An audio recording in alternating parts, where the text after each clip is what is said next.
Doctor Ashok जी कलवार का सदस्य राजस्थान लोक सेवा आयोग। कार्यक्रम की अध्यक्षता कर रहे हैं इस विश्वविद्यालय के माननीय कुलगुरु प्रोफेसर सुरेश कुमार अग्रवाल। आप सभी का बहुत बहुत अभिनंदन, स्वागत इस कार्यक्रम में। एक बार पुनः निवेदन, अपने मोबाइल कृपया साइलेंट मोड पर रखेंगे।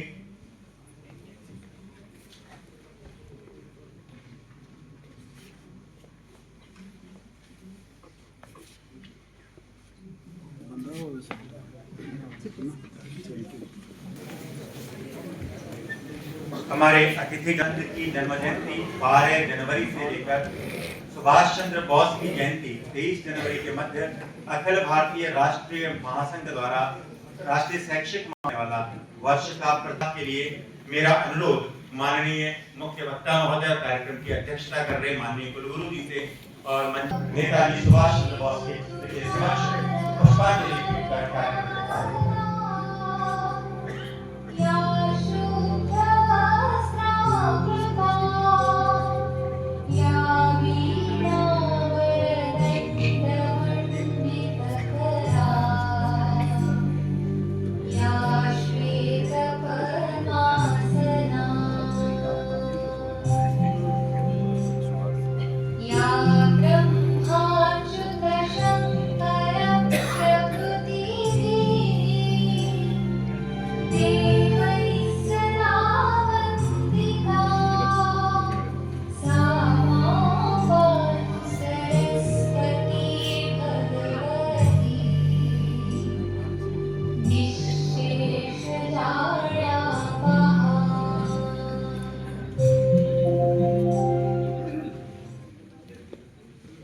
बहुत बहुत धन्यवाद माननीय महोदय।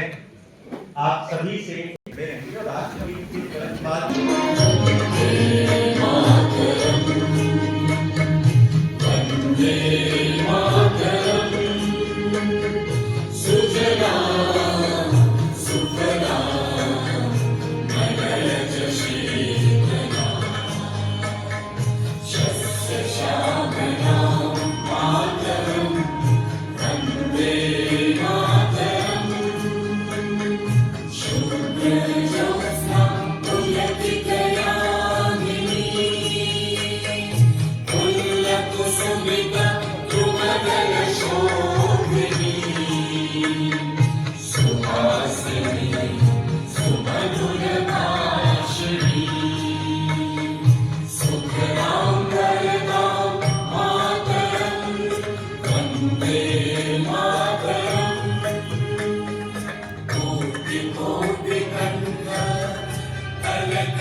लगता पावन संगम है, वस्त्रोद्योग का धनी धनी का संगमरमर का उद्गम है।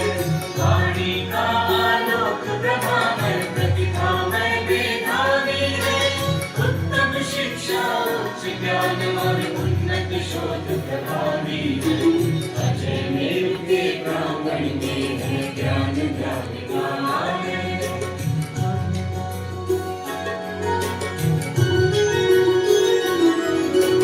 योग कला वाणिज्य और विज्ञान की शिक्षा उत्तम, ऋषियों के नामों से शोभित है भवनों का परचम।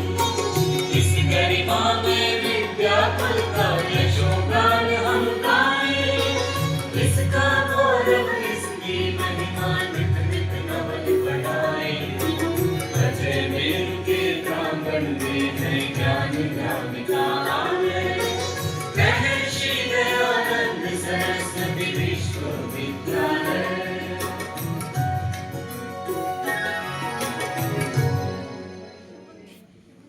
स्थिति हो तो हम अपने कर्तव्य का पालन कर सकें। और आज कर्तव्य बोध दिवस पर जिनका उद्बोधन हमें मिलने जा रहा है, ऐसे हमारे मुख्य जो मेडिकल कॉलेज से 1989 में MBBS किया, 1991 में RPSC से चयन होकर बीकानेर के मेडिकल कॉलेज में व्याख्याता बने और 1998-99 में टाटा कैंसर हॉस्पिटल मुंबई से स्नातकोत्तर किया और तब से एक लब्ध प्रतिष्ठित कैंसर चिकित्सक के रूप में अपनी सेवाएं देते रहे।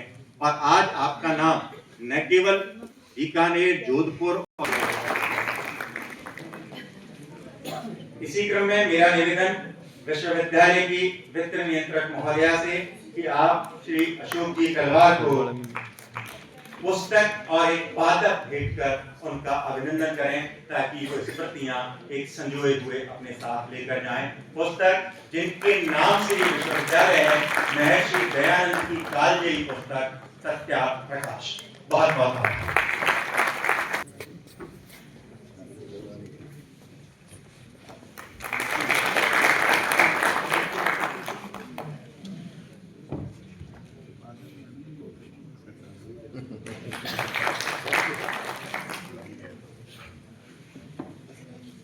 मैं इनसे मत कहता हूँ, मत करा करो। सोल नहीं है, हमारा नहीं है।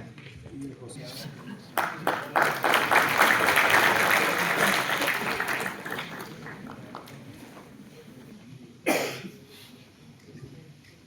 सभी उपस्थित गणमान्य जनों को मेरा सादर नमस्कार। आज के इस कार्यक्रम में पूरे विश्व में भारत का गौरव बढ़ाने वाले स्वामी विवेकानंद तथा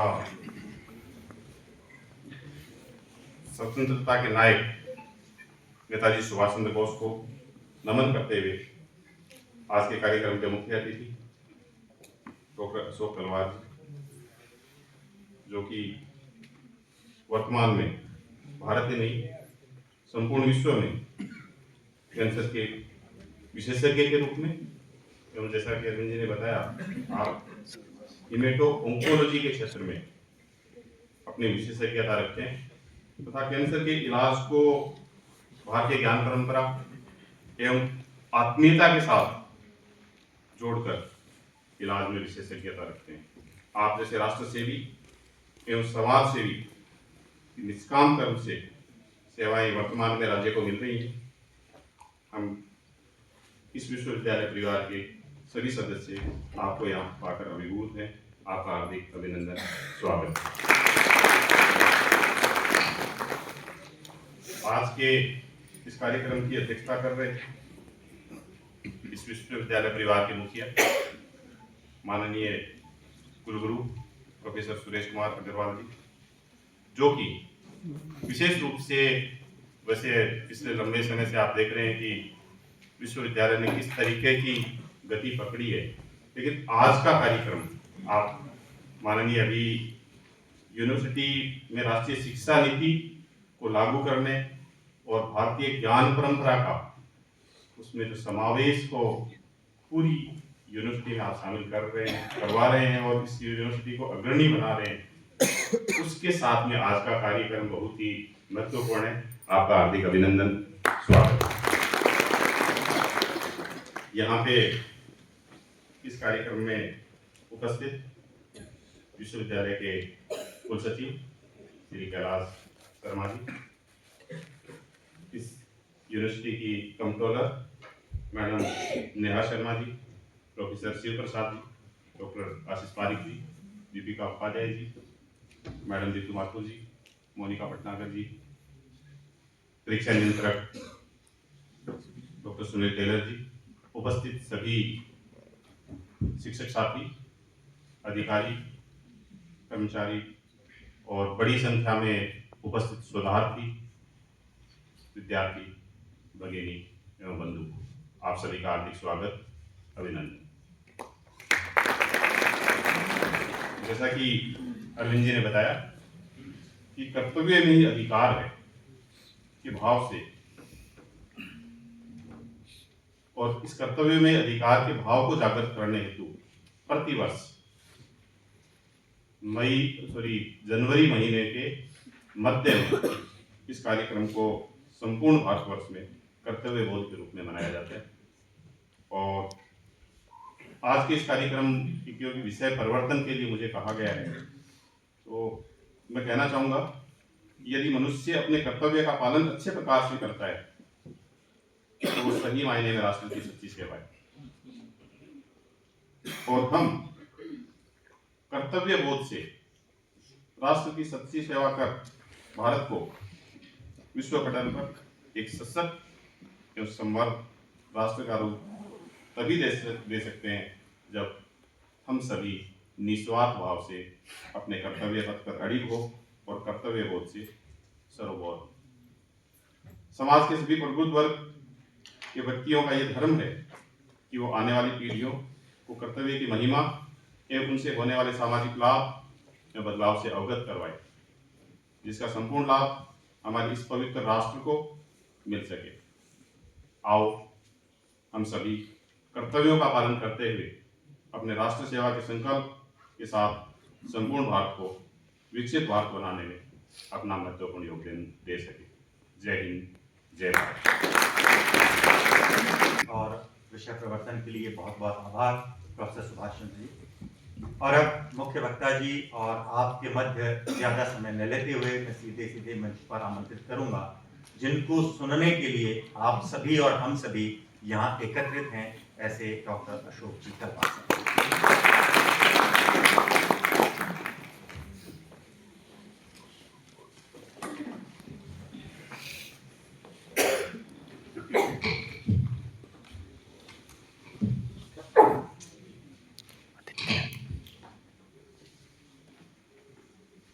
आदरणीय कुलगुरु डॉक्टर सुरेश अग्रवाल जी, सुभाष जी, अरविंद जी, मेरे सामने उपस्थित विश्वविद्यालय प्रशासन के अधिकारीगण, बहनों भाइयों, प्रिय विद्यार्थियों,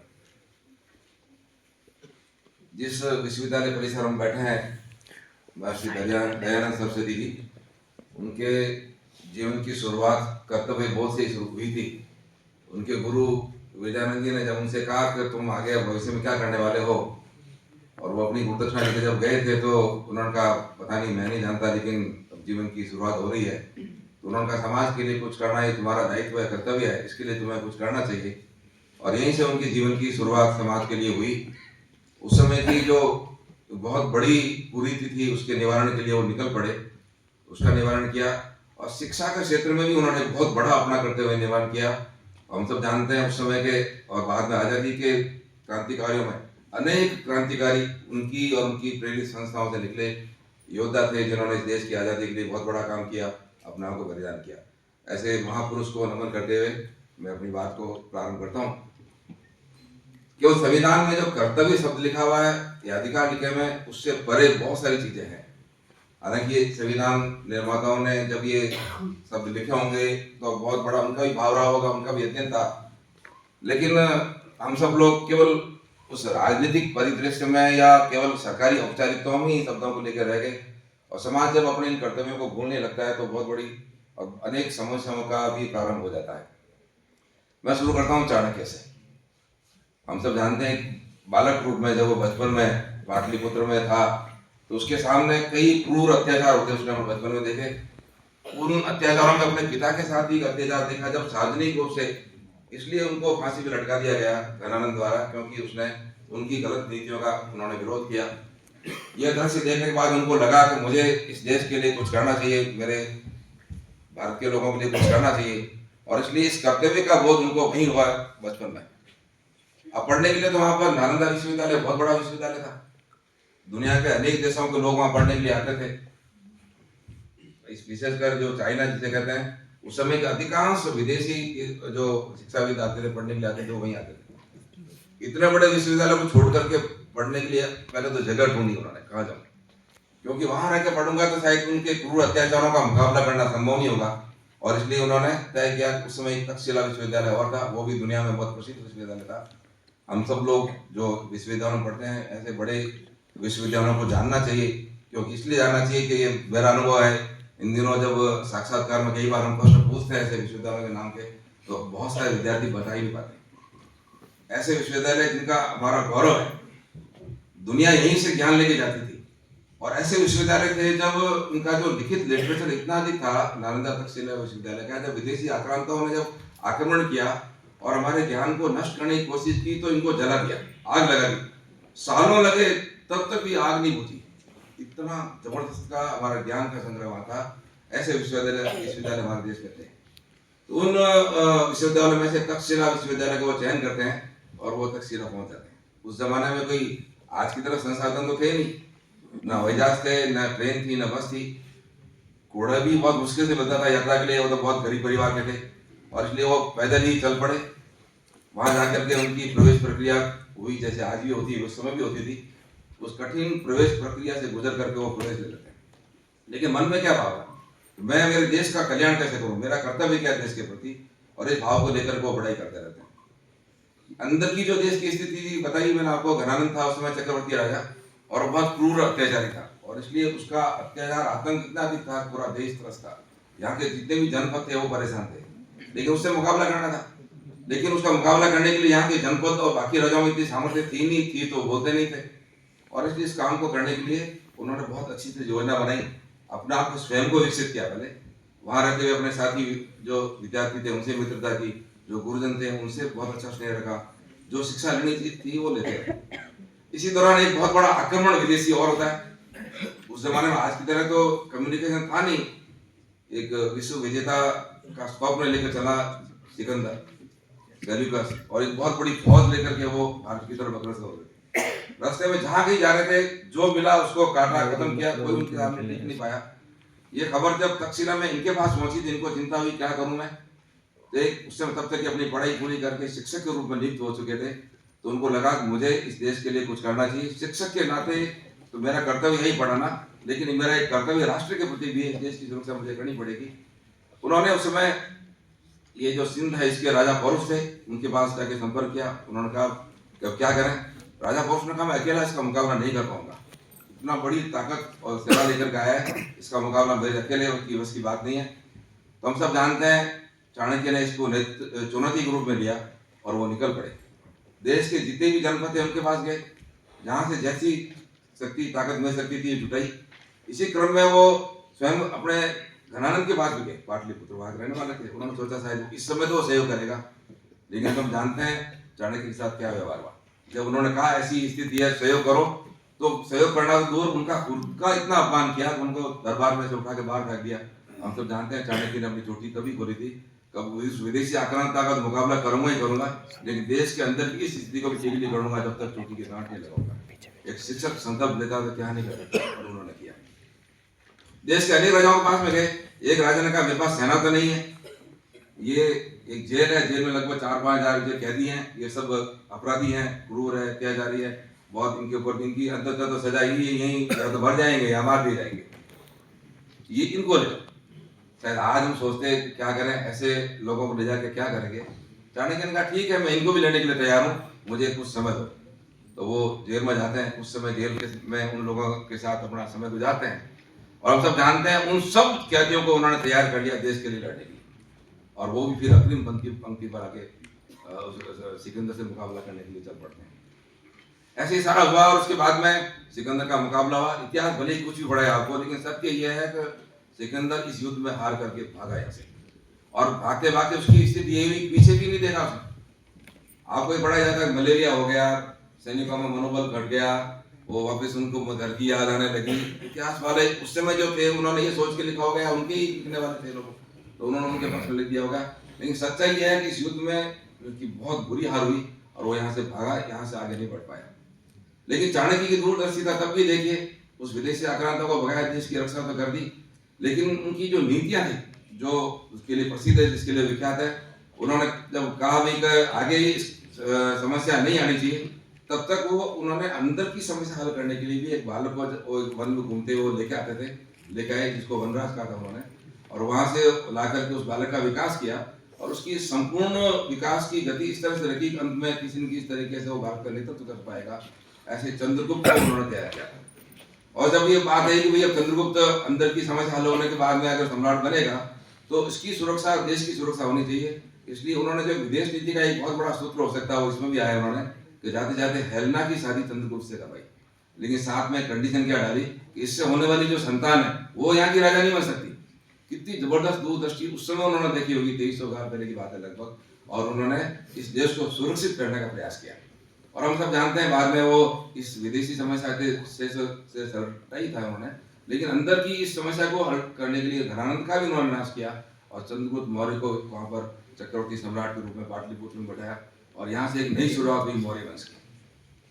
लगभग 3 पीढ़ी तक चंद्रगुप्त, उसके बाद उसका पुत्र बिंदुसार, उसके बाद सम्राट अशोक, इन 3 पीढ़ियों तक लगभग 70-80 साल का पीरियड आता लगभग। इस कालखंड में चंद्रगुप्त ने अपनी एक शिक्षक की क्षमता के और योग्यता के अलावा भी अपने इस राष्ट्रीय दायित्व को और कर्तव्य को उन्होंने निभाया और लगभग इतने समय के लिए उन्होंने देश की सुरक्षा सुनिश्चित कर दी और आगे भी गई, अनेक वर्षों तक चलती रही। तो मेरा कहना का तात्पर्य है कि एक शिक्षक जो चाणक्य था उसने कितना जबरदस्त काम उसमें अपना करके दिखाया। ऐसे ही महाभारत काल में देखते हैं गीता है। गीता वैसे तो 18 अध्याय का एक पुस्तक है, उसको देखकर हम इतना ही सोचते होंगे। आज आप सब विद्यार्थियों से फिर कहता हूँ, हमारे प्रेरणाओं में एक जबरदस्त स्रोत है वो गीता है।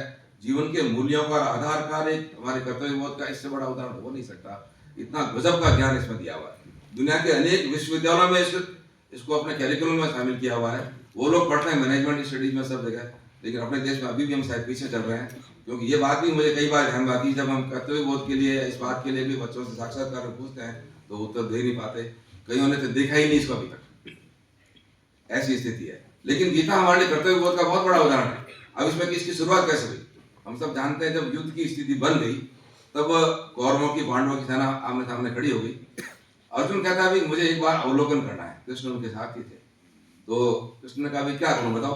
तो मुझे एक बार दिखाओ, सारा मैं देख लूंगा, युद्ध का मैदान देखना चाहता हूँ, सेनाओं को देखना चाहता हूँ, कौन कहाँ क्या खड़ा है, कैसे खड़ा है, देखना मुझे। तो कृष्ण उस रथ को लेकर के उस मैदान में घूमते हैं, सब जगह घूम कर देख करके जब वापिस आते हैं तो अर्जुन ने देखा कौन खड़ा, दास जी खड़े हैं, भीष्मिता में खड़े हैं, सारे भाई लोग खड़े हैं।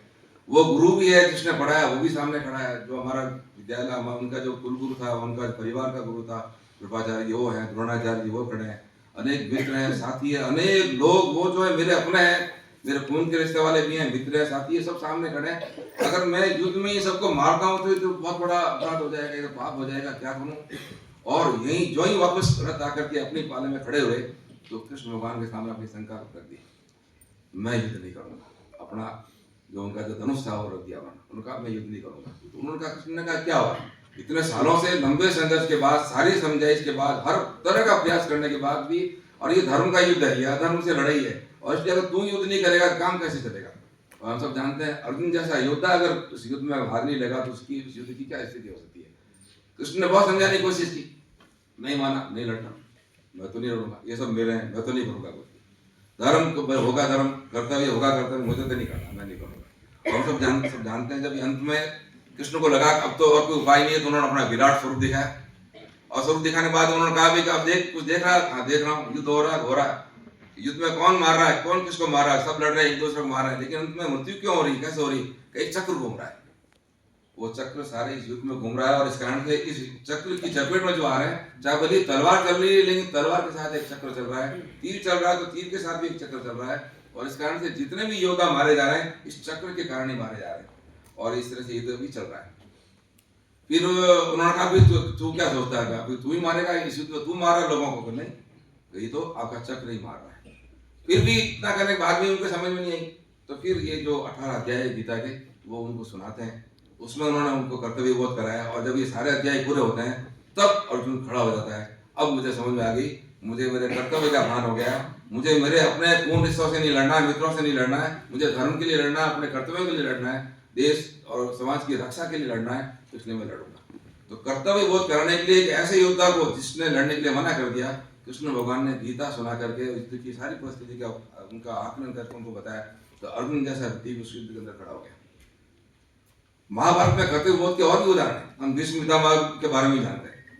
भीष्म पितामह जैसा व्यक्ति चाहते तो खुद वो तो राजा वही बनने वाले थे ना, शांतनु की बाद में राजा उनका अधिकार था, लेकिन उनकी उस परिस्थिति में उनको ऐसा लगा पिता और बाकी सब लोगों के लिए मुझे कुछ करना चाहिए, त्याग करना चाहिए। और उस समय की परिस्थिति जो भी रही मैं उसके बारे में चर्चा नहीं कर रहा, लेकिन भीष्म ने जो प्रतिज्ञा की तो मैं आज से इस गद्दी की रक्षा के लिए जो कुछ भी करना होगा मैं करूंगा, और उसके लिए उन्होंने उस दिन से जो तय किया अपने मृत्यु पर्यंत उस प्रण को निभाया। इसलिए जब कभी प्रतिज्ञा की बात आती है, संकल्प की बात आती है, कर्तव्य की बात आती है, तो भीष्म प्रतिज्ञा सबसे आगे रहती है। और इस कारण से उनको तकलीफों का सामना करना पड़ा, हर पल उनको तकलीफों का सामना करना पड़ा। कई बार तो उनके चाहते हुए भी उनके सामने कई अन्याय हो जाते थे, तब भी उन्होंने उसको स्वीकार किया, क्योंकि उन्होंने जो प्रतिज्ञा की थी उसको उन्होंने निभाया, अंत समय तक निभाया, चाहे कुछ भी हो। यह है कर्तव्य। कई बार विपरीत परिस्थिति भी आती है, उसमें आदमी को डिगमगाना नहीं चाहिए, उसमें आदमी को पीछे नहीं हटना चाहिए। उन विपरीत परिस्थितियों में भी हमको आगे चलते रहना चाहिए, तब कहीं जाकर की समस्या का समाधान होता है। इसमें हमारा भीष्म पितामह का भी बहुत बड़ा योगदान है। ऐसे ही हम सब जानते हैं विदुर जी उस समय के बहुत बड़े विद्वान और कूटनीतिज्ञ कह दीजिए, प्रशासक कह दीजिए, अनेक विधियों के ज्ञान के ज्ञाता थे। उस समय की इस परिस्थिति में धृतराष्ट्र जैसे व्यक्ति जो उसमें राजा बन चुके थे, पांडवों की स्थिति बहुत बुरी थी, पांडव उनका छोटा भाई का देहांत हो चुका था। भीष्म पितामह भी इस मर्यादा में बंधे हुए थे कि जो भी कहेगा, आदेश करेगा, धृतराष्ट्र उसी की पालना करूंगा, क्योंकि मैंने तो प्रतिज्ञा ले रखी है। ऐसी स्थिति में भी विदुर जैसे व्यक्ति भी उस सभा में मौजूद थे, जो अपने कर्तव्य का पालन करते थे। सही है या गलत है उसका आकलन न करे, लेकिन सही क्या है यही बात वो बताते थे। यह कर्तव्य बोध कराने का काम रोज प्रतिदिन उस सभा के अंदर विदुर जी करते थे, और इस कारण से बहुत समय तक अच्छा प्रशासन धृतराष्ट्र भी चला पाया, नहीं तो नहीं चला पाया। उससे पहले भगवान राम का काल देखिए। अब कर्तव्य बोध का इससे अच्छा उदाहरण क्या हो सकता है? कभी कभी हम सोचते हैं भगवान राम का जो ये 14 वर्ष का वनवास है वो कैसे हुआ, क्या हुआ, उसकी क्या परिस्थिति थी, वो मैं नहीं जानता। इसके बारे में ज्यादा अपनी चर्चा नहीं करेंगे, धर्माचार्यों का काम है। लेकिन उनके कर्तव्य की जो सबसे बड़ी जो विशेषता नजर आती है वो यह है कि यदि वो अयोध्या छोड़कर के 14 वर्ष के लिए अगर वनवास में नहीं जाते तो शायद उनका जीवन अधूरा रहेगा। इसलिए वो 14 वर्ष का जो वनवास है उनके कर्तव्य बोध का सबसे बड़ा उदाहरण है, क्योंकि इस अवधि में उन्होंने अनेक उन राक्षसों का नाश किया जो समाज को परेशान कर रहे थे। उस समय हमारे यहाँ पर जितने भी आतंकवादी थे, आतंककारी थे, जो भी थे, उनको उस समय कुछ भी कह लीजिए, वो हमारे समाज के लोगों को त्रस्त करते थे, ऋषि मुनियों को त्रस्त करते थे, परेशान करते थे, कहते थे हड्डियों के कंकाल हो गए थे। जब कभी यज्ञ हवन हो गया, भगवान के कोई काम होते थे तो उसमें वो बाधा डालते थे। ऐसे सारे बाधा डालने वालों का उन्होंने संहार किया और अंततः रावण तक पहुंचे। अब बाकी सब एक इवेंट्स है, उसके अंदर कुछ सबके अपनी पात्र है, उनकी भूमिका होती है, लेकिन रावण जैसे उस पूर्व अत्याचारी को भी, हालांकि वो विद्वान तो था, इसमें कोई कमी नहीं थी, लेकिन उसके अत्याचारियों को भी कोई कमी नहीं थी। इसलिए ऐसे अत्याचारी का नाश करके और वापस इस देश के प्रति और यहाँ के समाज के लोगों में, यहाँ के लोगों में एक भाव जगाना, देश के प्रति सुरक्षा का भाव, वो उन्होंने किया। और कर्तव्य बोध की पराकाष्ठा तब भी देखने मिलेगी आपको जब वापस लौटने की बारी थी वहां से, तो लक्ष्मण कहता है अब कल चल के क्या करेंगे, सोने की सोने की लंका यही रहो, क्या चलने की जरूरत है। तो उनका जो उत्तर हम सब जानते हैं, फिर स्वर्ण में लंका नमे लक्ष्मण रोचते जननी जन्मभूमि। यह है कर्तव्य का। हम क्या सुख सुविधाओं के पीछे भागेंगे, चकाचौंध के पीछे भागने वाले लोग नहीं है। मेरा कर्तव्य क्या था, मैंने अपना काम किया और मेरा कर्तव्य क्या था, मैं अपनी जन्मभूमि, अपनी मातृभूमि, अपनी माँ के बाद वापस लौट के जाऊँ, और हम वापस लौट करके आ जाते हैं। ऐसा ही उदाहरण शिवाजी महाराज के समय मिलता है। हम सब जानते हैं शिवाजी का काल भी बहुत आसान काल नहीं था। उस समय गोदावरी की नदी गंगा गायों के खून से लाल हो गई थी, ऐसा कहते हैं, पानी लाल हो गया। समतगुरु रामदास का आश्रम भी वहीं पर था।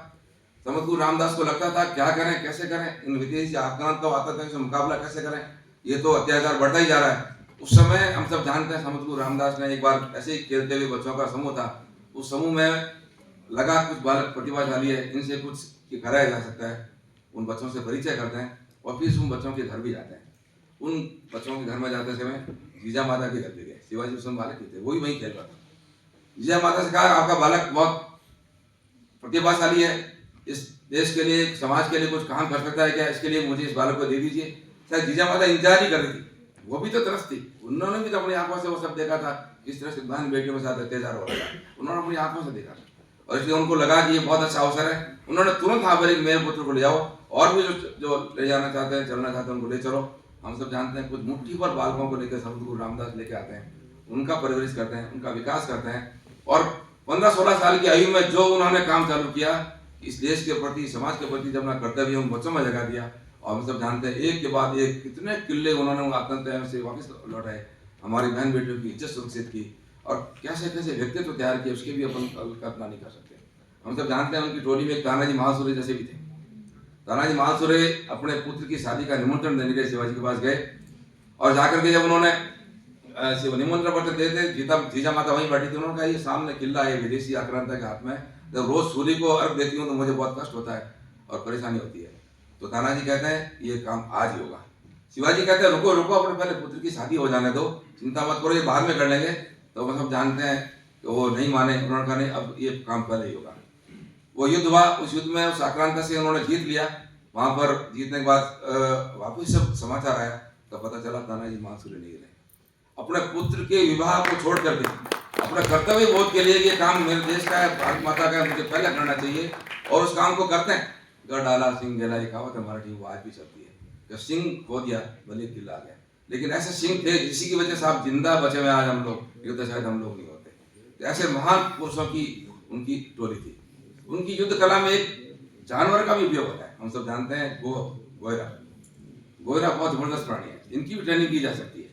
अभी इन दिनों एक बाज की भी ट्रेनिंग चल रही है, और इससे जो ड्रोन है उनसे मुकाबला करने के लिए बाजों को ट्रेनिंग दी जा रही है।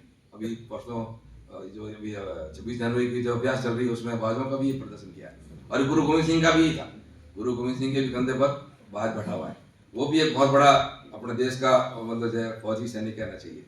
तो इन पशु पक्षियों ने भी कितना बड़ा योगदान किया और करते थे। तो गोयरे की विशेषता होती है कि वो सीधा ऊपर चढ़ते थे। तो जो किले ऐसे होते थे, दुर्गम होते थे, जहाँ सैनिकों को भेजना मुश्किल होता था, वहां पर गोयरों को कमर पे उनकी रस्सी बांध करके ऊपर चढ़ा देते थे। एक निश्चित दूरी पर जाके जहां तक वो जाते थे उनको वहां रुक जाते थे, और उसके बाद सैनिक उस रस्सी के सहारे ऊपर चढ़ता था। लेकिन क्या होता है, कर्तव्य पालन में मोह बहुत बड़ी समस्या है। कभी कभी ऐसे मोह होते हैं जो हमें कर्तव्य पालन में बाधा डालते हैं, और ये हमारे जीवन में हमेशा आते हैं। तो ऐसे कर्तव्य पालन में जो मोह होते हैं उनका बंधन तोड़ने का काम भी होता था। ऊपर चढ़ने के बाद वो वापस नीचे आ जाती थी। तो जो सैनिक अंदर चले गए उनको अपने कर्तव्य का पालन करना ही है। और अनेक ऐसे दुर्गम किलों को भी उन सैनिकों ने जीता जो भोग के माध्यम से जीत कर चले गए। यह है कर्तव्य बोध। उनके बंधन को तोड़ना, रस्सी के माध्यम से हटा करके भी करना, यह क्या। ऐसे विदेशों में उदाहरण मिलता है, इंग्लैंड और फ्रांस का उदाहरण मिलता है। जब ये तो सब जंगल ही थे आज से 2-2,500 साल पहले, इनमें भी जब आपस में लड़ाई होती थी तब वहाँ नाव में जब सैनिक जाते थे तो जब ही वो थल पर जाते थे, क्योंकि इंग्लैंड और फ्रांस के बीच में एक थोड़ा सा ही समुद्र है, नीचे अंडरग्राउंड टनल बनी हुई है आजकल तो। लेकिन वहां जाने के बाद ही वापस सैनिक आ नहीं जाए, क्योंकि मोह का बंधन तो सबको रहता है। तो उस जमाने वहां पर भी उन नावों को डुबो देते थे, और उसके बाद युद्ध होता था। और हम सब जानते हैं उस अपने कर्तव्य के कारण उस युद्ध में सब जीत करके आ जाते थे। ऐसे महान पुरुषों के कारण या ऐसी महान योजनाओं के कारण, कर्तव्य पालन करने वाले लोगों के कारण आगे जीवित है। हम महाराणा प्रताप को नहीं भूल सकते। महाराणा प्रताप का कर्तव्य पालन का उदाहरण तो जबरदस्त मिलेगा। इन्हीं के समकक्ष, इन्हीं के अतीत की बात मैं पन्ना 2.5 से चालू करूंगा। महाराणा प्रताप के पिताजी उदय सिंह जी को कैसे बचाया, किसने बचाया? हम सब जानते हैं बनवीर जो उस समय का उस चित्तौड़ का एक राजा बन गया था कूट चाल से और गलत तरीके से। उसने सोचा मैं उदय सिंह को मार दूं तो ये वंश खत्म हो जाएगा, और इसलिए उस वंश को मारने के लिए वो दौड़ पड़ता है। हम सब जानते हैं पन्ना धाई ने अपने पुत्र को उस बिस्तर पे लटा दिया जिस पे उदय सिंह सो रहा था, और उदय सिंह को सकुशल योजना बना करके उस किले से बाहर निकलवा देती है। और बनवीर जो है ये समझ करके उदय सिंह सो रहा है उसको कत्ल कर देता है। कर्तव्य निष्ठा का इससे बड़ा उदाहरण क्या मिलेगा? एक मां ने अपने पुत्र का बलिदान दे दिया, क्यों? इस देश धर्म की संस्कृति की रक्षा के लिए। इस लेवल का कर्तव्य निष्ठा थी हमारे समाज में, अपने पुत्र का बलिदान दे दिया। हम सब जानते हैं उदय सिंह और महाराणा प्रताप के बाद महाराणा प्रताप का योगदान हम कम नहीं है। उनके ऊपर भी संकट बहुत है, आक्रांताओं ने उनके ऊपर भी बहुत अत्याचार किए, गुलामी स्वीकार नहीं की, चाहे जो हो जाए। उन्होंने कहा मैं स्वीकार नहीं करता, मेरा एक क्षेत्र, मैं जब तक मेरी सांस है मैं लड़ता रहूंगा। राजा मानसिंह आए लड़ने के लिए, वो तो भारतीय थे, यहीं के थे, लेकिन राजा मानसिंह को उन्होंने कहा तो तू मेरा प्रमुख बन जा, मैं तेरे पीछे चल पड़ूंगा, लेकिन आक्रांताओं के सामने नहीं झुकूंगा। ऐसे सूरवीर महाराणा प्रताप, जिनके कारण हमारा सीना आज भी गौरव से फूलता है, ऐसे महाराणा प्रताप की कर्तव्य निष्ठा ही थी जिसकी वजह से आज हम सकुशल मौजूद हैं। हल्दी घाटी का युद्ध आप सब जानते हैं, वो युद्ध जीता हुआ था, इतिहासकार भले कुछ भी कहे, लेकिन वो युद्ध की जीत में नहीं बदल पाई। इसलिए भले ही वो इतिहास में थोड़ा सा गुमनाम में चले गए, लेकिन महाराणा प्रताप के इस योगदान को हम कभी नहीं भूल सकते, जिन्होंने हमें कर्तव्य बोध का एहसास कराया। हमें देश के लिए जीना चाहिए, हमारी संस्कृति के लिए जीना चाहिए, चाहे जो कुछ हो जाए। गुरु गोविंद सिंह के बारे में भी जानना पड़ेगा। गुरु गोविंद सिंह का कर्तव्य बोध तो गजब का है। जब वो बालक थे तब उनके पिताजी गुरु तेग बहादुर के पास बैठे थे, एक पत्र आया उनके पास में। हम सब जानते हैं उन आक्रांताओं ने अनेक तरीकों से अलग अलग प्रयास किए थे देश को परेशान करने के लिए, यहाँ के लोगों को परेशान करने के लिए। तो गुरु गोविंद सिंह पूछा इस पत्र में क्या लिखा? उन्होंने कहा मुझे सम्राट ने बुलाया, क्या करूँ जाऊँ? क्या जाऊँगा तो मेरी मृत्यु हो जाएगी, वो मुझे मार डालेंगे तय है, क्योंकि वो जो चाहता है वो मैं करूँगा नहीं। तो उन्होंने कहा पिताजी आपसे बड़ा बलिदान और क्या हो सकता है? गुरु गोविंद सिंह ने अपने पिता को इस बात के लिए तैयार किया कि अगर आपका बलिदान हो जाता है, यहाँ की धर्म और देश की संस्कृति बचती है तो मुझे मंजूर है, और इसलिए वो जाते हैं। हम सब जानते हैं गुरु तेग बहादुर का सर कलम कर दिया जाता है, पहले बलिदान की शुरुआत वहीं से हुई। और उसके बाद हम सब जानते हैं गुरु गोविंद सिंह का जीवन, कठोर जीवन वो चालू हुआ। 10वें गुरु थे वो। उनके जो बालक थे 2, वह भी पकड़े, उनको भी अत्याचारों ने, आक्रांताओं ने ये कोशिश की किस तरह से इनको भी फंसा करके इनको बदला जाए। जिंदा दीवार में चुन दिया। 2 छोटे, एक बड़ा छोटा भाई दीवार में चुन रहे हैं, बड़ा भाई रोने लग गया, छोटे भाई ने क्या डर गए क्या? डर नहीं रहा। हमारी संस्कृति कहती है बड़े को पहले जाना चाहिए, आत्मा जो शरीर से निकल कर बड़े की जाएगी, ज्यादा ठीक रहेगा, छोटे का क्या जाना पहले, तू मेरे से पहले जा रहा है इस देश के लिए, धर्म संस्कृति के लिए। इस बात का दुख इसलिए रो रहा हूँ, ये अधिकार तो मेरा था, मैं बड़ा था, मुझे बलिदान देना चाहिए। कैसा अद्भुत बलिदान, दीवार पे चुन रहे भाई, और एक दूसरे के लिए इसलिए परेशान हो रहे हैं कि धर्म संस्कृति के लिए पहले देश को छोड़ के कौन जाएगा, यहाँ से कौन चले जाएगा। इतना ही नहीं, उनके बाद 2 पुत्र और थे उनके, वो भी युद्ध के मैदान में मारे गए। माता क्या थी, गुरु गोविंद सिंह की पत्नी के, मेरे तो 4 पुत्रों का बलिदान हुआ। अद्भुत कर्तव्य निष्ठा का उदाहरण है। 4 मरे तो क्या बात, जीवे जग संसार, ये सारे पुत्र तेरे थे माँ, वो चिंता करती है। ऐसा कर्तव्य बोध गुरु गोविंद सिंह के जीवन का, ऐसा कर्तव्य बोध तो कोई कल्पना ही नहीं कर सकती। ऐसा उनका जीवन है, हम सबकी प्रेरणा का स्रोत है। आज हम लोग उन्हीं के कारण जिंदा है। सम्राट पृथ्वीराज चौहान, इसी अजमेर, हमारे देश की संस्कृति बड़ी गजब है, दया जबरदस्त, दया मूल माने तुलसी, दया बहुत बड़ा बना। विदेशी आक्रांताओं ने पृथ्वीराज चौहान पर 17 बार आक्रमण किया, लेकिन दया, कितनी गजब की दया थी, उन्होंने हर बार उसको माफ किया और फिर चला जाता था। थोड़े दिन बाद फिर बड़ी ताकतवर सेना लेके आता था। अंत में वो जो भी स्थिति रही होगी, पृथ्वीराज चौहान हार जाते हैं। तो कर्तव्य बोध में उन्होंने कमी नहीं रखी, 17 बार युद्ध किया, लेकिन एक छोटी सी गलती, दया कहाँ करनी चाहिए, शायद थोड़ा सा वो ध्यान रखते तो अच्छा रहता, लेकिन उन्होंने फिर भी इस धर्म को नहीं छोड़ा, इस कर्तव्य को नहीं छोड़ा, दया तो करनी ही चाहिए। अंतिम बार युद्ध में हार गए तो पकड़ के ले गए वो अपने देश में ले गए। वहां ले जाने के बाद में हम सब जानते क्या हुआ, उनके साथ कितना अत्याचार हुआ, उनकी आंखें फोड़ दी गई, उनके साथ नित्य अलग अलग तरह के अत्याचार हो रहे थे, लेकिन फिर भी हिम्मत नहीं आई। उनके साथ उनका मित्र चंद्रबरदाई भी साथ था, वो कवि भी था, अच्छा विद्वान भी था, दोनों संघर्ष कर रहे थे, जीवन में मरने का संघर्ष था। अंतिम समय की बात है, उस समय जब वहाँ उसने मोहम्मद गौरी ने, जब उस समय वो वहाँ पर एक प्रतियोगिता चल रही थी, उस प्रतियोगिता के समय में कहा भी ऊंचे बैठा हुआ एक शब्द भेदी बाण चलाने की प्रतियोगिता थी।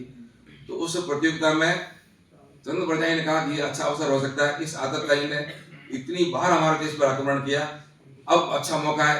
लेकिन हम सब जानते हैं पृथ्वीराज चौहान शब्द भेदी बाण चलाने में भी एक्सपर्ट था, लेकिन उसको कुछ तो अंदाज देना पड़ेगा। चंद्रबरदाई ने कविता के रूप में वो जो बताया, इतने अंगुली, इतने अंगूठ, इतने दूर, इतने ऊंचे पर बैठा है, मत चूके चौहान। एक ऐसा मित्र जिसने अपने मित्र को प्रेरणा दी, मत चूका, अब अवसर है, और उसको उसी धरती पर धराशायी किया जिसने हमारे यहाँ 17 बार आक्रमण किया, हमारे देश और धर्म संस्कृति के साथ अत्याचार किया। और हम सब जानते हैं कैसा मित्र था, उनको पता था अब तो यहाँ से सुरक्षित नहीं निकल पाएंगे। दोनों ने एक दूसरे को इस तरह से प्रहार किया, दोनों एक दूसरे का बलिदान वहीं ले लेते अपने आप को। कैसा मित्र था, यह है कर्तव्य, मित्र कर्तव्य। अंतिम समय तक देश धर्म की सुरक्षा के लिए अपने आप को वहां पर बलिदान करने में भी नहीं उसने चिंता नहीं की। ऐसे अद्भुत कर्तव्यनिष्ठ लोगों की वजह से आज हमारे देश धर्म संस्कृति बची हुई है। जालोर का एक बहुत बड़ा उदाहरण है, ये भी सुनने लायक, हमको सुनना चाहिए। जब अलाउद्दीन खिलजी का वहां पर आक्रमण हुआ तो कई बार कई महीनों तक वो आक्रमण हुआ, जालोर के किले पर जीत प्राप्त करना उनके लिए बहुत मुश्किल था। तो वहां के उनके फौजियों ने लगाई भी किस तरह से खुफिया जानकारी जुटाई जाए कि इस किले को कैसे जीता जाए।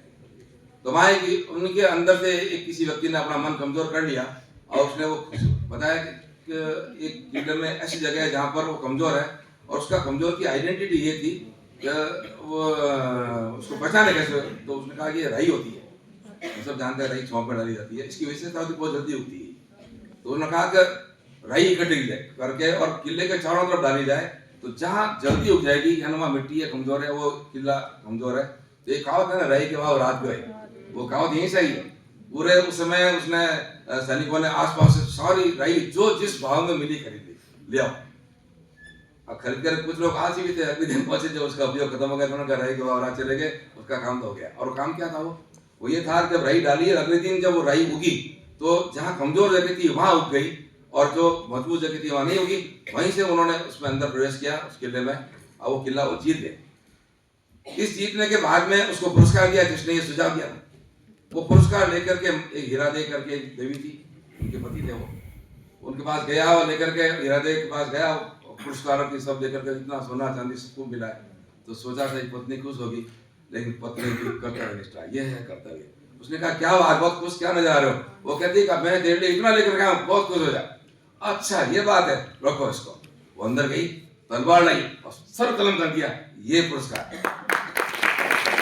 अपनी मातृभूमि के साथ धोखा, अपने धर्म संस्कृति के साथ धोखा। अगर ये है तो मेरा कर्तव्य ये कहता है मेरा पति है तो क्या हुआ, उसका भी बलिदान कर दिया। ऐसे महान योद्धाओं, ऐसी मातृ शक्तियों के कारण, ऐसे कर्तव्य के कारण आज हम लोग यहाँ पर है। स्वामी विवेकानंद की बात जानते, कर्तव्य बहुत इनका भी गजब का है। रामकृष्ण परमहंस के पास जब इनकी शिक्षा दीक्षा हो रही थी, तो ये जब बड़े हुए थे, इनके मन में वैराग्य का भाव तो था ही।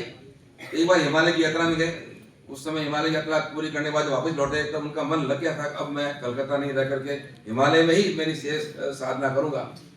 तो उन्होंने रामकृष्ण परमहंस के सामने अपनी इच्छा जाहिर की कि मैं अब अपना बाकी का जो समय हिमालय में गुजारना चाहता हूँ। यहाँ रामकृष्ण परमहंस ने उनको कर्तव्य बोध करवाया। उन्होंने कहा तू जा सकता है, जा, तेरी इच्छा तो जा भली, लेकिन मेरी एक इच्छा है, उसका तू अगर माने तो कर। और वो ये है कि इस समय पश्चिम बंगाल में बहुत भयंकर अकाल पड़ा हुआ है, लोग महामारियों से मर रहे हैं, बीमारियों से मर रहे हैं। अंग्रेजों का क्रूर राज था, वो परवाह नहीं करते थे अपने देश के लोगों की, उन्होंने बिल्कुल परवाह नहीं की। और इसलिए कहा तू अगर हिमालय की कंदरों में जाकर के रहेगा तो तेरा मोक्ष हो जाएगा, तेरा कल्याण हो जाएगा, लेकिन हमारे इस देश की जनता, हमारे लोगों का भला कैसे होगा? इसलिए मेरा आग्रह है इस बात को यह करते हुए स्वामी विवेकानंद जी को हुआ, और वो गए, जाकर के उन्होंने वहां पर अकाल में काम किया, वहां के लोगों की बचाव किया। और इसी दौरान उनको लगा कि मेरा खुद का त्याग मतलब मोक्ष प्राप्त करना उद्देश्य नहीं होना चाहिए। यहीं से उनकी हिमालय से जो जाने की जो सोच थी वो बदली, और उसके बाद उन्होंने अपने जीवन को बदला, और पूरी भारत ही नहीं दुनिया में सब जगह उन्होंने अपने देश की इस बात को, प्रतिष्ठा को, हमारी संस्कृति को पहुंचाया। उनके दो शब्द भी बहुत थे दुनिया के लिए, my American brothers and sisters. आज भाई और बहन कहते समय हम लोगों को संकोच होता है, हमने रिश्तों के नाम बदल दिए। जब रिश्ते नहीं होंगे तब आत्मीयता कैसे आएगी, प्रेम कैसे आएगा? उन्होंने उस गुरुदेव के दिए हुए कर्तव्य बोध के कारण दुनिया में इन दो शब्दों से ही नहीं, हमारी संस्कृति का अलग जगह और दुनिया में हम सबको अपनी प्रतिष्ठा के स्थान पर पहुंचाया। सुभाष चंद्र बोस, कर्तव्य का इससे बड़ा उदाहरण नहीं मिलेगा। आईसीएस थे उस जमाने, आज भी प्रशासनिक सेवाओं के लिए कितनी मुश्किलें, कितने लोग संघर्ष करते हैं। उस जमाने में आईसीएस बनना बहुत बड़ी बात थी। वो चाहते तो देश में अंग्रेजों के प्रतिनिधि बन करके उनकी तरफ से राजी कर देते थे, लेकिन उन्होंने कहा मुझे आईसीएस मंजूर नहीं है, और उसको अपने कर्तव्य का बोध हुआ, मुझे देश के लिए कुछ करना चाहिए। वो आजादी के आंदोलन में जो अंग्रेजों की स्थापित की हुई कांग्रेस थी, उसके माध्यम से काम करने के लगे। हम सब जानते हैं कोई भी संगठन किसी ने बनाया होगा तो खुद के हितों के लिए बनाया था, वो कोई फरीद के लिए नहीं बनाया था। उन्होंने सोचा कि इनके आंदोलन को कैसे लंबा खींचा जा सके, उनके कहने पर चलते रहे। जैसे भी ट्रम्प साहब ने बनाया ना वो पीस बड़ा, उन्होंने बनाया इसलिए कि मैं मुझे चलेगा। तो ऐसी ही वो थी उस समय 1885 में जो स्थापना हुई, वो ऐसी हुई थी कि भाई उनके कहने से चलेगी, और ये लोग चलते भी थे। उस माहौल में सरदार सुभाष चंद्र बोस ने भी काम करने की कोशिश की। कुछ समय बाद उनको लगा अब इनके साथ यहाँ रह के काम करूंगा, शायद देश की आजादी नहीं कर पाऊंगा, और इसलिए वो तुरंत वहां से इस रास्ते से अलग हो जाते हैं, विदेशों में जाते हैं। अनेक देशों में जाकर के उनके जो मित्र परिचय साथी थे उनसे संपर्क करते हैं, एक आजाद हिंद फौज की सेना बनाने का उनका संकल्प देता है, और वो हम सब जानते हैं। अपने उत्तर पूर्वी साइड से उन्होंने इस देश में प्रवेश किया, उन्होंने अपनी सेना के साथ में, और 1942 में ही, हम 47 को मानते हैं, 1942 में ही पहली आज़ादी का झंडा उन्होंने इस नॉर्थ ईस्ट में गाड़ा। तो इतिहास में लिखा नहीं गया, नहीं लिखना चाहते थे, क्योंकि इसका श्रेय तो किसी और को देना था, देने कोई दिक्कत नहीं है, लेकिन उन क्रांतिकारियों के बलिदानों को जिन्होंने कर्तव्य निष्ठा के लिए देश के लिए हंसते हंसते फांसी खा ली, देश के लिए बलिदान दिया, देश के लिए कुर्बान हो गए, उन सबको भी उतना ही श्रेय मिलना चाहिए। दुर्भाग्य से वो नहीं मिला, लेकिन सुभाष बाबू ने वो काम किया अपने कर्तव्य के कारण, अपने कर्तव्य बोध के कारण, जिसकी हम आज भी भुला नहीं सकते। उनका जो मुझे खून दो मैं तुम्हें आजादी दूंगा, इससे बड़ा उदाहरण क्या है। शिक्षा के क्षेत्र में भी कर्तव्य बोध के बड़े अच्छे उदाहरण मिलते हैं। पंडित मदन मोहन मालवीय को लगा कि मुझे इस देश में एक बहुत बड़ा विश्वविद्यालय बनाना चाहिए। हम सब जानते हैं अंग्रेजों की मैकाले शिक्षा पद्धति चालू हो चुकी थी, उससे वो परेशान थे। हमारी संस्कृति देश के आधार पर भी कोई शिक्षा होनी चाहिए, और इसलिए उन्होंने उस समय तय किया कि मुझे इस देश के लिए कुछ करना चाहिए। तो जो ही उनको इस कर्तव्य का आभास हुआ कि मेरी देश की शिक्षा पद्धति आगे बढ़नी चाहिए, सबसे पहले वो काशी के महाराजा के पास भी गए। उन्होंने कहा महाराजा साहब मेरी ऐसी इच्छा है। तो उन्होंने कहा क्या करूं मदद तुम्हारी, आर्थिक मदद तो नहीं कर सकते, जमीन खूब है। तो उन्होंने कहा कि एक शर्त है, तो सुबह से लेकर शाम तक चलते रहना, पीछे में देखना, जितनी जमीन नाप लोगे वो तुम्हारी। देखो कैसा कर्तव्य बोल रहा होगा, कितने बड़े बड़े उन्होंने कदम लिए होंगे। आज कभी काशी विश्वविद्यालय जाके देखना, कितनी बड़ी जमीन उन्होंने एक ही दिन में चल करके इस देश की संस्कृति की और रक्षा के लिए, पढ़ाई के लिए उन्होंने जुटा ली, और इस कारण से एक इतना बड़ा विश्वविद्यालय बन गया। और उसके बाद आर्थिक वो कई जगह थे, उसके तो 2-3 रोचक उदाहरण है, क्योंकि बीकानेर बहुत रात बीकानेर गए ऐसे, वहां के उन्होंने बताया। महाराजा गंगा सिंह जी थे, उन्होंने कहा पैसे थे अभी मेरे पास है नहीं, सोचूंगा बाद में। 2-3 दिन उनको डर दिया, तो 30 दिन वहां पर एक कोर्ट गेट है, वहां बैठ गए, और वहां बैठ करके एक अपना जो गमछा था बिठा कर बैठ गए। लोगों को पता चल गया था काशी से आए, क्योंकि बीकानेर काशी का बहुत बड़ा संबंध है, शिक्षाविदों की और नगरी कहलाती बीकानेर भी। इसलिए उन्होंने कहा यार पंडित मदन मोहन लिया कर रहे हैं, आकर के बैठ मालवीय के यहाँ बैठे। तो उन्होंने कहा क्या भीख मांग रहे हैं, क्यों मांग रहे हैं, तो मुझे विश्वविद्यालय बनाना। एक इतना बड़ा प्रतिष्ठित व्यक्ति वहां कोर्ट गेट में बैठ करके और अपना गमछा बिठा करके लोगों से सहयोग मांग रहे हैं, ये बात महाराजा गंगा सिंह जी तक पहुंच गई। उन्होंने कहा महाराजा आपने कल परसों को मना कर दिया, और वो यहाँ से होकर बीकानेर का योगदान तो लेके जाऊंगा मैं, और इसलिए वहां पर वो तो भीख मांग रहे बैठे। तब उनको एहसास हुआ, उनको बुलाया और उनको अच्छी एक सहयोग राशि देकर के भेजा। ऐसे ही हैदराबाद में भी हुआ, वहां के भी निजाम ने मना कर दिया कि मैं पैसे नहीं देता इस विश्वविद्यालय के लिए, मैं तो नहीं दूंगा। तो उन्होंने कहा मत दो। तो वहाँ 4 मीनार है, 4 मीनार के पास बैठ कर जूतों की पॉलिश लेकर के पॉलिश करने लगे, और उससे 25 पैसे 10 पैसे 5 पैसे जो भी आते उन्होंने इकट्ठे निजाम के पास खबर पहुंच गई, वो तो ऐसा कर रहे हैं, इतना बड़ा शिक्षा विद्यालय आया हुआ बैठा, वो तो जूतों की पॉलिश कर रहे हैं। उनको भी लगा ये बहुत बड़ा काम है, उन्होंने भी सही किया। ये छोटे छोटे उदाहरण, लेकिन एक व्यक्ति ने जब अपने कर्तव्य का बोध किया तो मैं इतना बड़ा विश्वविद्यालय भी खड़ा कर सकता हूँ, उन्होंने वहां पर वो करके देखा है। ये छोटी छोटी बातें लेकिन बहुत बड़ी प्रेरणा की स्रोत है। अपने कर्तव्य बोध में छोटी सी चीज जब कभी कभी कितना नुकसान करती है उसका उदाहरण बताता हूँ। हमारे साथी डॉक्टर थे बीकानेर में, प्रोफेसर थे, उनके जीवन की घटना नाम नहीं बताऊंगा। वो जब वो सहायक आचार्य थे तब समय उनकी इमरजेंसी ड्यूटी थी। कभी कभी हम अपने ड्यूटी के प्रति, कर्तव्य के प्रति इग्नोर रहते हैं, उसका कितनी बड़ी इसके दुष्परिणाम हो सकता है, उसका उदाहरण है। उनको खबर मिली हॉस्पिटल से, क्वालिटी होता है तब खबर रहती है कि एक इमरजेंसी एक्सीडेंट है, युवा बालक है और वो इमरजेंसी में आया हुआ। तो हमारे साथी डॉक्टर कभी कभी इसको नेग्लिजेंस के रूप में लेते हैं, हाँ ठीक है देख लो तब कर लो, ऐसा कोई कह देते हैं। उन्होंने भी उस दिन ऐसा ही किया। ऐसा करने के बाद में 3-4 घंटे तक वो अपने घर ही रहे, आए ही नहीं देखने के लिए। इस दौरान उस बालक की डेथ हुई, उसको मॉर्चरी में रखा दिया। 4-5 घंटे बाद जब उनका खुद का ही जो बालक था स्कूल पढ़ता था, वो घर नहीं पहुंचा। तो उन्होंने खोज खबर करनी शुरू की, क्या हुआ, तो पता चला कोई एक्सीडेंट हुआ। एक्सीडेंट में हॉस्पिटल में लगे बच्चे को, तो दौड़ दौड़ अस्पताल में आए। उन्होंने कहा आया था कोई बालक, उसकी डेथ होगी, पता नहीं हुआ आपका कौन, हम नहीं जानते। तो कहा दिखाओ तो सही। जब वो मॉर्चरी में गए, उनका खुद का पुत्री था। ये कर्तव्य बोध नहीं होने का परिणाम। अगर एक डॉक्टर अपने कर्तव्य का पालन करे तो सारे बच्चे मेरे ही हैं, मेरा हो कोई जरूरी थोड़ी है, लेकिन उनका खुद का पुत्री इस कालक्रम में चला गया क्योंकि उन्होंने उस दिन अपने कर्तव्य की पालन नहीं की। ऐसा कर्तव्य पालन अगर हम नहीं करेंगे तो ऐसी स्थिति भी आ सकती है। मेरे समय में जब अस्पताल में मेरी पोस्टिंग थी, जब मैं कैजुअल ड्यूटी रखती थी, एक बार एक रोड एक्सीडेंट में एक आदमी को लेकर गए, तो रो रहा था, चिल्ला रहा, अरे मुझे किसी ने नहीं बचाया, अरे मुझे किसी ने नहीं बचाया, अरे मुझे कोई अस्पताल नहीं लाया। वो घंटे भर तक चिल्लाता रहा। उसका इलाज हुआ, इलाज पूरा होने के बाद में जब उसको शांति हुई तब मैं उसके बाद क्या उठ करके मैंने कहा भाई साहब बहुत देर से चिल्ला रहे थे, मुझे नहीं लाया, मुझे नहीं बचाया। आपने अपनी जिंदगी में किसी का भला किया? ये कोई बात भी क्या कहते हो? रोड एक्सीडेंट तो बहुत होते हैं, कहीं पास से निकलेगा, दूर से निकलता था, क्यों निकलता? पुलिस वाले पकड़ लेंगे, कौन जवाब दे, कौन लफड़े करेंगे। तो मैंने कहा तेरे लिए भी कौन लफड़े करे भाई, तू भी 2 घंटे पढ़ा रहा तो तेरे सभी ऐसे सोच रहे थे, तेरे को तो लोग लेके आए अस्पताल, तू किसी को लेकर नहीं जाओ, ये कौन सा कर्तव्य है, ये कौन सी ड्यूटी है। तो बात तो सही कह रहा हूँ, कहना का मतलब यह है हम सब ये सोच रहे हैं मैं क्यों करूँ, मेरा क्या काम है, मेरी ड्यूटी क्या है। वैसे सुप्रीम कोर्ट ने कानून आ चुका, हम सबके लिए प्रेरणा की बात है, कभी एक्सीडेंट दुर्घटना हो तो हमको तुरंत बचाना चाहिए, डॉक्टर आपको कोई नहीं पूछेगा कब क्यों लेकर गए, कोई भी जिंदगी बच सकती है। लेकिन मेरा कहने का मतलब यह है कि हम सब कभी कभी इस बात को भूल जाते हैं कि मेरा क्या पड़ता है, मैं क्यों करूँ। तो ये कर्तव्य बोध हम सबको होना चाहिए, जिस चीज की मैं उम्मीद करता हूँ मेरे लिए भी तो मुझे भी कुछ कर्तव्य मैं लोगों के लिए करूँ, अगर नहीं करता हूँ तो मुझे लगता है कि मैं बहुत बड़ा नुकसान खुद का भी कर रहा हूँ, देश का भी कर रहा हूँ। अभी कोरोना काल गया था, हम सब लोगों ने देखा, कर्तव्य बोध का इससे अच्छा उदाहरण हो नहीं सकता। कभी कभी सोचते हैं मैं और मेरा परिवार हम सुखी है, मैं दूसरों के लिए क्या करूँ। कर्तव्य की बात होती है मतलब टू डू फॉर अदर्स। आप जब लोगों के लिए करते हो तो आपके लिए अपना होने लग जाता है।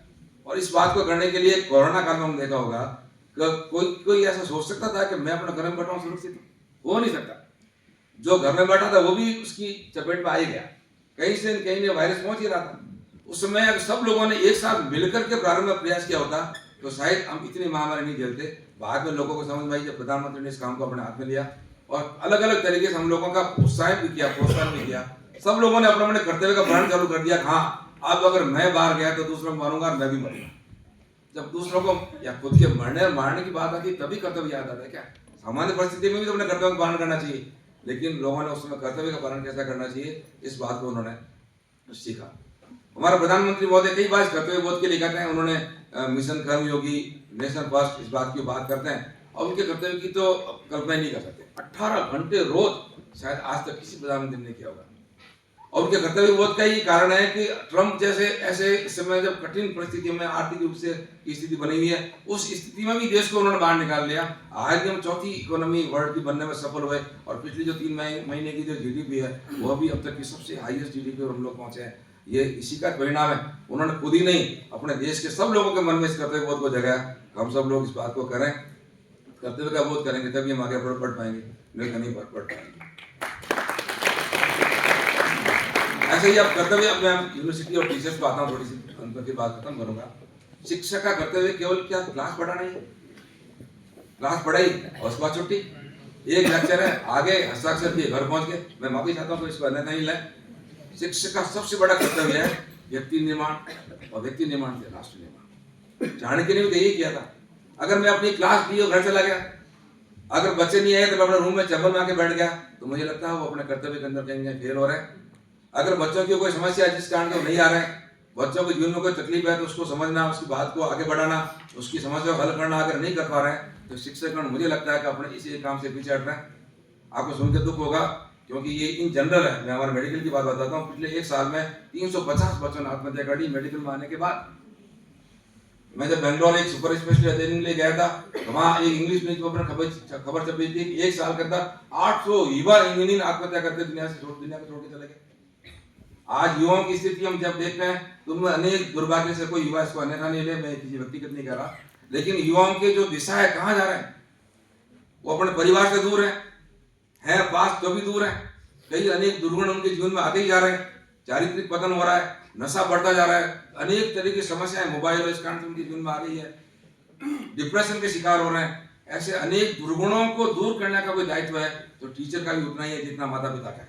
माता पिता ने दिया भेज दिया, टीचर की बहुत बड़ी भूमिका है। अगर इस कर्तव्य का सब टीचर्स अगर अच्छी तरह से निर्वाह करें तो मुझे लगता है इस देश के निर्माण में, राष्ट्र निर्माण में उनकी बहुत बड़ी भूमिका है, जिसको उन्होंने निभाना ही चाहिए।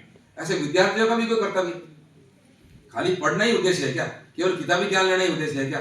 हम में से बहुत सारे रिसर्च स्कॉलर्स हैं। आपकी छोटी सी रिसर्च दुनिया में बहुत बड़ा चमत्कार कर सकती है। मेरा एक विद्यार्थी था, मैं क्लास लेने के लिए गया, उसने कहा पहली बार का मुझे रिसर्च करनी, एमबीबीएस का स्टूडेंट था।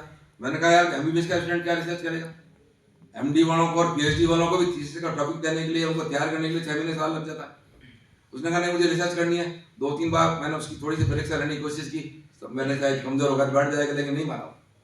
3rd सेमेस्टर में आता थे उसके जज गई और मैंने भी फिर इसका अंगुली पकड़ी। मैंने कहा ये मेरा कर्तव्य इस विद्यार्थी के प्रति। उस विद्यार्थी को एक छोटा सा टॉपिक देकर के ब्लड ग्रुप कैंसर के मरीजों में कराने के लिए दिया, एक छोटा सा 1 पेज का एक परफॉर्म बना के दे दिया। अब कंप्यूटर में एक्सपर्ट था, उसने सीधा ऑनलाइन ही सब कुछ काम किया। 5-6 महीने में 5000 मरीजों का ब्लड ग्रुप बढ़ गया। उस ब्लड ग्रुप के बाद में हम पेपर पब्लिकेशन के लिए जब उन्होंने बैठे 10 पेपर पब्लिश किए, उनमें से 3 पेपर अंतर्राष्ट्रीय पब्लिश हुए और एक पेपर ऐसा था जिसने फंडामेंटल रिसर्च का काम किया, भले हमारा क्लिनिकल काम। फूड पाइप के कैंसर में कैंसर के फैलने की प्रक्रिया जो होती है उसका एक ब्लड ग्रुप से एक रिलेशन होता है, वो हमारी स्टेट से प्रूव हुआ। और इसकी मॉलिक्यूलर स्टडी करने वाला एक डेनमार्क का साइंटिस्ट था, उसने हमारे संपर्क किया कि आपकी स्टडी मेरी इस मॉलिक्यूलर रिसर्च से मैच होती है। आज तक उसके लगभग 400 से ज्यादा साइटेशन हो गए। एक MBS के स्टूडेंट ने रिसर्च की। हम लोग रिसर्च स्कॉलर है, हमारा प्रधानमंत्री कहते हैं इनोवेशन करो, नया करो, कुछ करो। रिसर्च को जब तक हम प्रोत्साहन नहीं देंगे नया कहाँ से आएगा। हजारों लोग रिसर्च में लगते हैं तभी तो कुछ नया आता है। इसलिए आप सब लोग बहुत अच्छा काम कर सकते हो। एक विद्यार्थी के नाते भी हमारे इस राष्ट्रीय कर्तव्य को समझिए, केवल पढ़ना ही नहीं, देश के निर्माण के लिए हम इसमें कितना योगदान कर सकते हैं। अंत में आता हूँ, व्यक्ति का जो चरित्र होता है वो है, जो निर्धारण करता है उसका कर्तव्य क्या होगा। हम सब लोग अपने नैतिक मूल्य और चरित्र की तरफ ध्यान दें। ऊंचे लेवल का नैतिक मूल्य चरित्र होगा तो हम देश और राष्ट्र के लिए बहुत कुछ कर पाएंगे। और इसलिए वो गीत के निर्माण के पावन युग में हम चरित्र निर्माण न भूलें। ये बहुत बड़ी प्रॉब्लम है, बहुत बड़ी समस्या है जो युवा पीढ़ी में भी है, पुराने लोगों में भी आ रही है। हमारा एक विद्यार्थी काल में ही हम इस संस्कार को विकसित करें कि मेरे जीवन का जो लक्ष्य है, कर्तव्य यही है, उसके साथ साथ मेरा जीवन का लक्ष्य अच्छे चरित्र निर्माण का होगा। लास्ट में प्रधानमंत्री जी के शब्दों के लिए कहूँगा, नेशन फर्स्ट। और उन्होंने जो कहा है मिशन कर्मयोगी, हम सब लोग कर्मयोगी बनकर देश के लिए काम करेंगे। 2047 का हमारा टारगेट है दुनिया में विश्व गुरु बनने का, दुनिया में वापस अपने भारत देश को संस्कृति को उसी वैभव पर ले जाना, परम वैभव पर ले जाना, हम तभी पूरा कर पाएंगे जब आप जैसे अनेक युवा इस काम को अपने हाथ में लेंगे। और मैं ये कहूँगा, देश हमें देता है सब कुछ, हम भी तो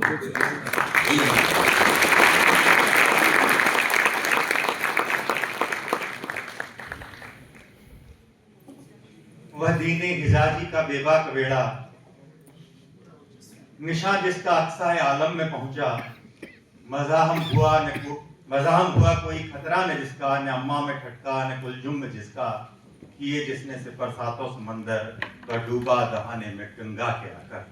यहाँ से अपनी बात प्रारंभ करके वर्तमान गुरु शिष्य परंपरा तक हमारे कर्तव्यों का बोध कराने के लिए इतने अल्प समय में ये सारा प्रागैतिहासिक काल से लेकर वर्तमान काल खंड तक अपने कर्तव्य का बोध कराने के लिए माननीय कलवार साहब बहुत बहुत आभार, बहुत बहुत धन्यवाद। आपके ये शब्द हमें न केवल अपने कर्तव्य का बोध कराते हैं बल्कि कर्तव्य पालन किस तरह से किया जाए वो भी दिशा निर्देश देते हैं। आपके ये शब्द इन विद्यार्थियों को और शिक्षकों को दोनों को ही लंबे समय तक प्रेरित करते रहेंगे। अब मैं आह्वान करूंगा, आग्रह करूंगा अध्यक्षीय उद्बोधन के लिए माननीय कुलगुरु प्रोफेसर सुरेश कुमार जी।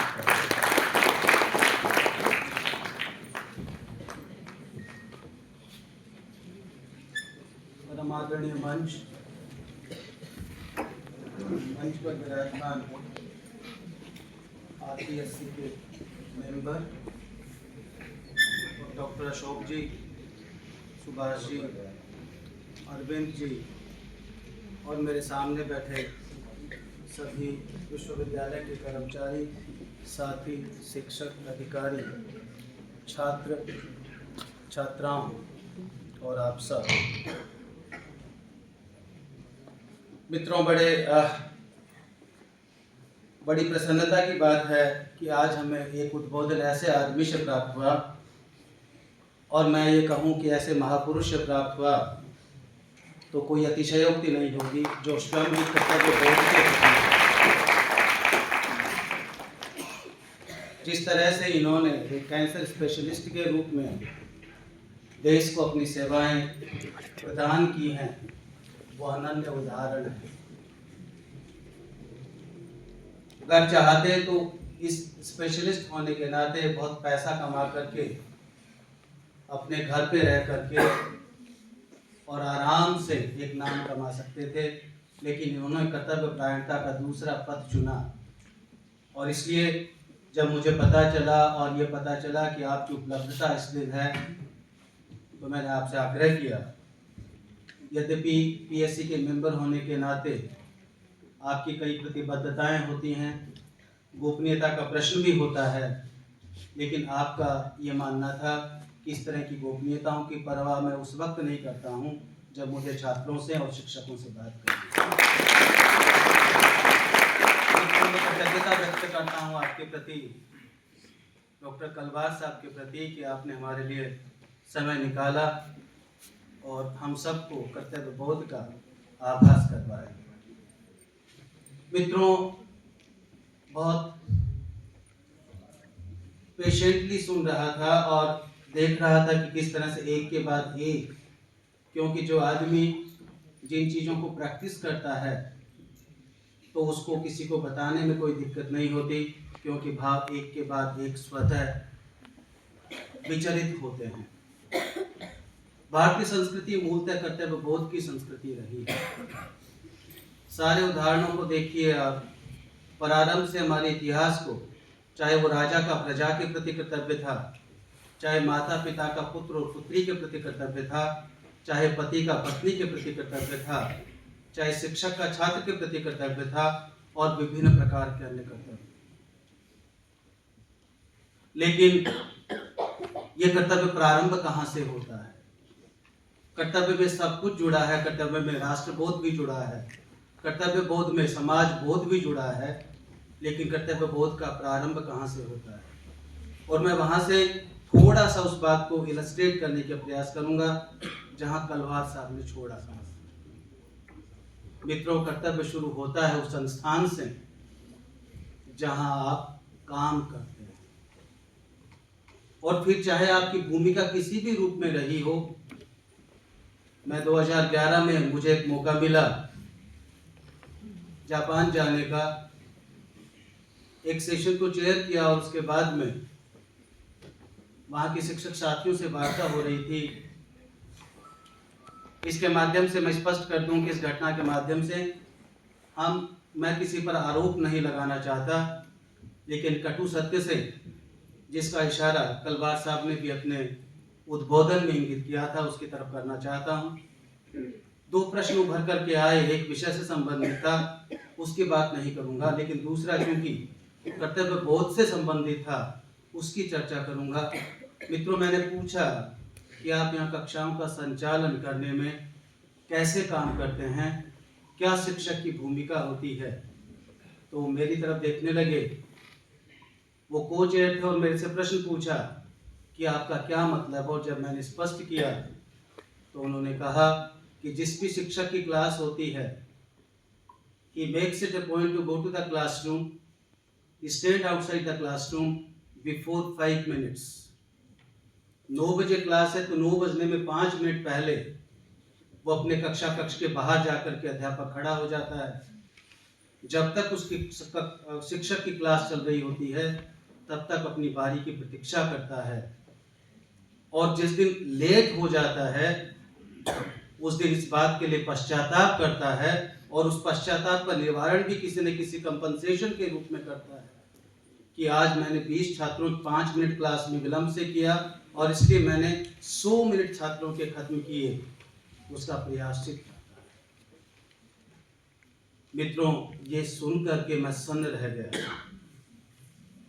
आज हम में से कोई भी इस बात को स्वीकार नहीं करना चाहता कि हमें ये करना चाहिए। 5 मिनट विलंब तो कोई विलंब ही नहीं माना जाता है, और ये कहा जाता है कि ये तो भारतीय परंपरा है और इसके हिसाब से ये तो कोई विलंब नहीं हुआ, हम समय पर ही हैं। इसलिए मित्रों, जो संस्कृति हमारी, मैं उदाहरण क्यों बता रहा हूँ आपको? इसलिए बता रहा हूँ कि जो हमारी संस्कृति जिसकी चर्चा अभी कलवार साहब कर रहे थे, जो कर्तव्य बोध की संस्कृति रही, जिसको हमने अभी कोरोना में भी देखा, वह कर्तव्य बोध की संस्कृति जिसने हमें यह पहचान करवाई कि राष्ट्रबोध क्या होता है, राष्ट्रबोध किस तरह से नेशनल स्पेक्ट्रम से अलग होता है, उसका बोध करवाया, उसको भी हम भूलते जा रहे हैं। उस पर हमें गौर करने की आवश्यकता है। आज ये सुखद संयोग है कि हम ये कर्तव्य बोध दिवस, अंतर्राष्ट्रीय शिक्षा दिवस के, आज अंतर्राष्ट्रीय शिक्षा दिवस भी है, और इसी दिन हम ये कर्तव्य बोध दिवस भी मना रहे हैं, और इसलिए हम शिक्षक और शिक्षार्थियों के लिए इसका महत्व और भी बढ़ जाता है। कर्तव्य बोध का मतलब मित्रों सिर्फ इतना नहीं होता कि हम कर्तव्य बोध आएं, 2 भाषणों को सुने और यहाँ से फ्री होकर के चले जाएं और एक औपचारिकता पूरी कर लें।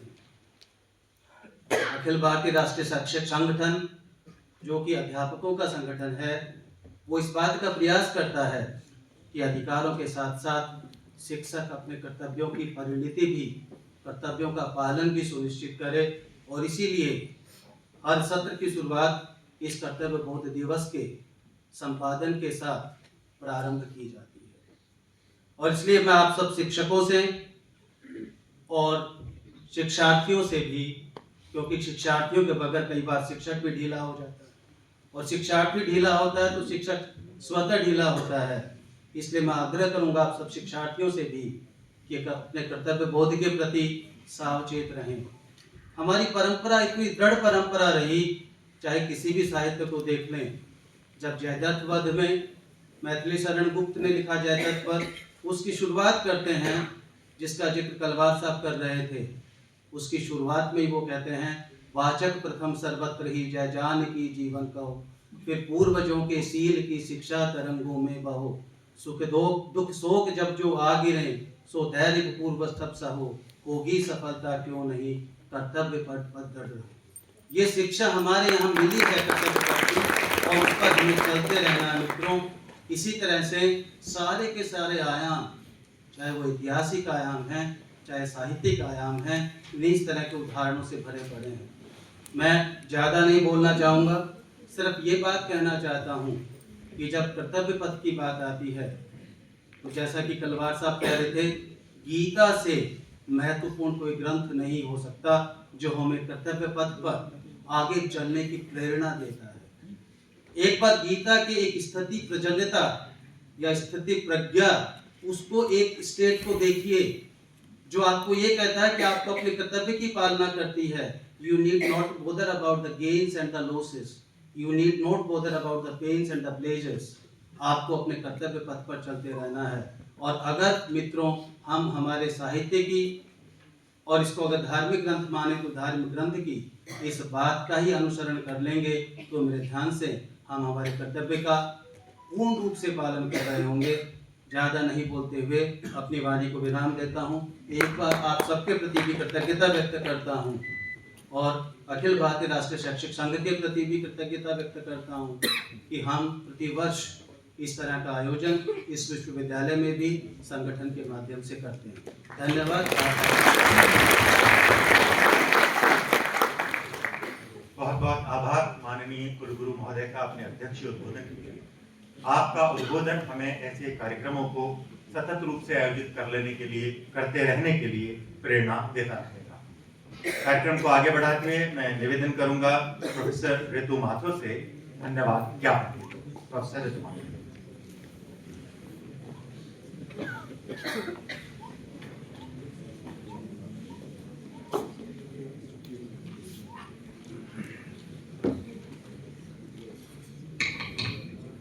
नमस्कार। आज के समारोह के मुख्य वक्ता परम आदरणीय डॉक्टर अशोक कलवार जी, महर्षि दयानंद सरस्वती विश्वविद्यालय के माननीय कुलगुरु महोदय प्रोफेसर सुरेश कुमार अग्रवाल जी, सिंधु शोधपीठ के निदेशक एवं अधिष्ठाता छात्र कल्याण प्रोफेसर सुभाष चंद्र जी, वनस्पति शास्त्र विभाग के विभागाध्यक्ष एवं विश्वविद्यालय के मुख्य कुल अनुशासक प्रोफेसर अरविंद पारिक जी, विश्वविद्यालय के कुल सचिव आदरणीय श्री कैलाश चंद्र शर्मा जी, वित्त नियंत्रक महोदया मैम नेहा शर्मा जी, विश्वविद्यालय के सम्मानीय शिक्षक, अधिकारी, शोधार्थी, विद्यार्थी, मीडिया के प्रतिनिधि एवं इस सभागार में उपस्थित समस्त आदरणीय अतिथि, अखिल भारतीय राष्ट्रीय शैक्षिक महासंघ राजस्थान, राष्ट्रीय सिंधी भाषा विकास परिषद, शिक्षा मंत्रालय भारत सरकार एवं महर्षि दयानंद सरस्वती विश्वविद्यालय की सिंधु शोधपीठ के संयुक्त तत्वावधान में आयोजित एक दिवसीय संगोष्ठी, जिसका शीर्षक भारत के विकास में सिंधी समुदाय का योगदान, इसके समापन के शुभ अवसर पर मैं आप सभी का इस संगोष्ठी में भाग लेने के लिए आभार व्यक्त करना चाहती हूँ। सर्वप्रथम मैं आज के समारोह के मुख्य वक्ता राजस्थान लोक सेवा आयोग के परम आदरणीय सदस्य डॉक्टर अशोक कलवार जी को धन्यवाद देना चाहूँगी, कि आज आपने अपने बहुमूल्य समय में से हमारे विश्वविद्यालय को समय दिया। इतने वरिष्ठ चिकित्सक होने के साथ साथ आपने जीवन में कितनी विशिष्ट उपलब्धियां हासिल करी हैं, अनेक प्रतिष्ठित पदों को सुशोभित किया और आपने अपने ही गौरवमयी जीवन में कर्तव्यों का निर्वहन करते हुए अपना ही उदाहरण एक रोल मॉडल के रूप में समाज के समक्ष प्रस्तुत किया है। चिकित्सा के गहन अध्ययन के साथ साथ आपका इतिहास का भी गहन अध्ययन अत्यंत प्रशंसनीय है। आपने विपरीत परिस्थितियों में भी कर्तव्यों के निर्वहन का युवाओं को एक बहुत सुंदर संदेश दिया है। आपके द्वारा दिए गए प्रत्येक उदाहरण ने कर्तव्य निष्ठा को उजागर किया है। आपके ज्ञानवर्धक, रोचक, प्रेरणास्पद उद्बोधन के लिए एवं हम सब के मार्गदर्शन के लिए मैं आपका हार्दिक आभार प्रकट करना चाहती हूँ। इस विश्वविद्यालय के माननीय कुलगुरु महोदय प्रोफेसर सुरेश कुमार अग्रवाल जी को भी मैं धन्यवाद देना चाहूँगी, जो विश्वविद्यालय को नई ऊंचाइयों तक पहुँचाने के लिए इतने दृढ़ संकल्पित हैं। आप अकादमिक क्षेत्र, परीक्षा, शोध, सांस्कृतिक एवं खेल के सभी क्षेत्रों में विश्वविद्यालय की प्रगति के लिए निरंतर हम सबको प्रेरित करते हैं एवं हमारा मार्गदर्शन करते हैं। आपको पुनः आदर सहित हार्दिक आभार। मैं विश्वविद्यालय के कुलसचिव श्री कैलाश चंद शर्मा जी एवं वित्त नियंत्रक महोदया मैडम नेहा शर्मा जी को भी धन्यवाद देती हूँ, जिन्होंने इस संगोष्ठी के आयोजन में हर संभव सहयोग दिया है।